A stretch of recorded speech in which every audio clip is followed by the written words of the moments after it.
Inspire the crowd with your awesomeness, or destroy your opponent in King of Tokyo Duel, the two-player version of King of Tokyo. And today we'll be teaching you how to play King of Tokyo Duel, game designed by Richard Garfield and published by Yellow. And hello everyone, it's Stella. And Tarrant from Meeple University. And hey, if you enjoyed this video, you really help us by liking it, let us know what you think, and subscribe. Like, seriously, that would help us to bring more videos. Okay, now let's go to the classroom. In King of Tokyo Duel, two players take on the roles of monsters trying to reign supreme in Tokyo. Turn by turn, players will roll dice trying to get the symbols they need, using stars to become the most famous, smashing buildings to become the most notorious, charging energy to get the most powerful upgrades, or attacking their rivals until they're the only one who remains. There are several win conditions, and the first to meet one will win the game. In this video, we'll be using the deluxe playmat, which can be used in place of the basic board. To set up, prepare the 6 pink dice. Leave the 2 beige ones aside. Shuffle the power cards and deal 3 face up in a row. Keep a supply of energy cubes, which are your currency for buying these, nearby.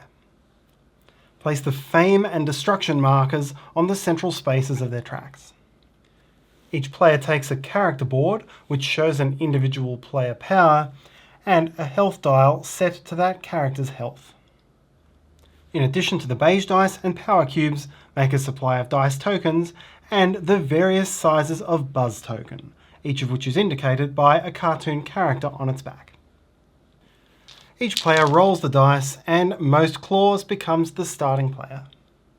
Second player gets an energy cube as compensation, and you're now ready to play.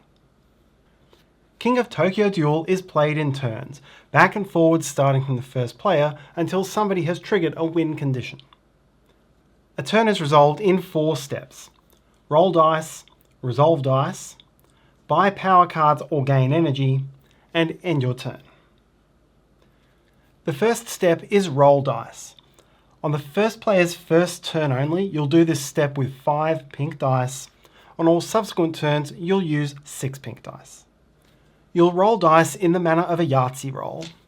First, roll all of the dice, then set aside any number of those dice and re-roll the rest, and then again set aside any number of those dice and re-roll the rest one final time. You don't have to use all of your re-rolls, and you can freely choose to re-roll the die on the second re-roll, which you set aside on the first. Next, resolve your dice. There are 6 different possible symbols you can roll, and each symbol is resolved in a different way. You must resolve all symbols you roll, and some become more powerful the more times you've rolled that symbol. You may resolve the symbols in any order. The lightning bolt icon represents energy.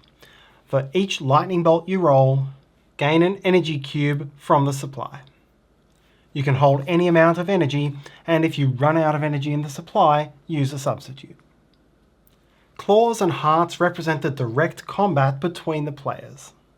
The claw symbol is called smash, and for each smash you roll, your opponent loses 1 health. So in this case, 4 smash would mean a loss of 4 health. The heart symbol is called heal, and each heart allows you to heal your own health by 1 step up to a maximum of your monster's starting health. That means if I now threw 2 heal, I'd be able to use only 1 of them, and the other would be wasted. The fame and destruction icons allow you to advance on the corresponding shared tracks. Doing this is called pulling, as it allows you to pull that marker towards your side of the board. If you roll 0, 1, or 2 of the given symbol, then you do not get to pull any marker. If you roll 3 of a matching icon, then pull that marker 1 space. If you roll 4 of an icon, pull its marker 2 spaces. 5 of an icon allows for 3 spaces, and so on. Special effects may give you more than 6 of a given icon, so keep adding 1 space pulled for each additional matching icon. The final icon is the exclamation mark, and this is the special power icon. Each monster has a unique ability which triggers off these exclamation mark icons. The third step of your turn is to buy power cards or gain energy, and you can do one of those two options. If you choose gain energy, simply gain 1 energy cube and move on. If you buy power cards, then you may buy any number of cards from the display. Pay the energy cost shown in the top left corner with a 1 energy discount for the card in the rightmost slot before sliding cards as far to the right as they'll go and refilling the market. You can buy multiple cards on the same turn and you replenish the market between each purchase. If you don't like the choice of cards, you can sweep them out in this phase at a cost of 2 energy. If you haven't yet bought cards when you do this, then you can still turn this into a gain energy turn. There are 2 main types of card, keep and discard. If you gain a discard, then resolve its entire effect and discard it immediately to the discard pile. When you take a keep it face up in front of your monster and its effect will be available to you for the rest of the game. Additionally, whether a card is keep or discard, always check below its price to see whether it shows one of the cartoon characters from a buzz token. Immediately when purchasing a card and before resolving its effect, find that buzz token, whether it was in the supply or already placed on the board, and then place it in any empty space on the board.